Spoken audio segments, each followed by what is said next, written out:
অনেকক্ষণ হয়েছে এখানে আসছি সত্য, প্রথমে যা এসে পেয়েছি এখনো ঠিক ওই নিউজটুকু আমাদের মধ্যে আছেন। 15 জন নিখোঁজ আছে শুনেছি, 5 জন মারা গিয়েছেন, এর মধ্যে 2 জন আইডেন্টিফাইড হয়েছেন, 3 জন এখনো আইডেন্টিফাইড না।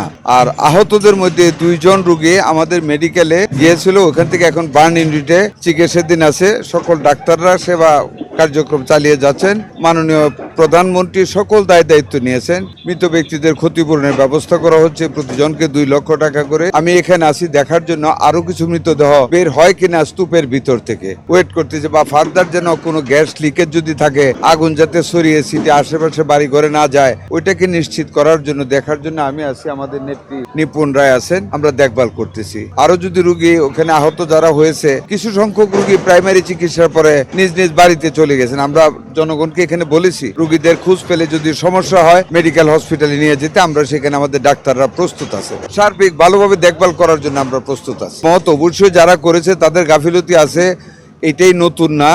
আলুবাজার থেকে নিয়ে এরিয়াতে আরো অনেকবার এই গ্যাসজনিত কারণে কেমিক্যাল জনিত ডিপোতে অনেকবার আগুন লেগেছে, আমাদের অনেকগুলি প্রাণ নষ্ট হয়েছে। বারবারই শুনেছি অতীতের সরকারের কাছে এখানে গ্যাসের ফ্যাক্টরি রাখবে না, কেমিক্যালের ফ্যাক্টরি থাকবে না, কিন্তু যা কোনো কারণেই শেষ হয়নি। আমাকে পাঠিয়েছেন, আমি যা দেখেছি যা শুনেছি আমি সার্বিকভাবে সঠিকভাবে আমার সম্মানিত প্রধানমন্ত্রীর কাছে আমি তুলে ধরবো। তবে এর একটা বিহিত হতে হবে, এই জনবসতির এলাকা থেকে কেমিক্যাল ডিপোগুলি, কেমিক্যাল কারখানাগুলি, গ্যাস লাইটের কারখানাগুলি, এগুলি সরিয়ে নিতেই হবে জনস্বার্থে। এটা আমি একমত, চেষ্টা করবো ইনশাল্লাহ।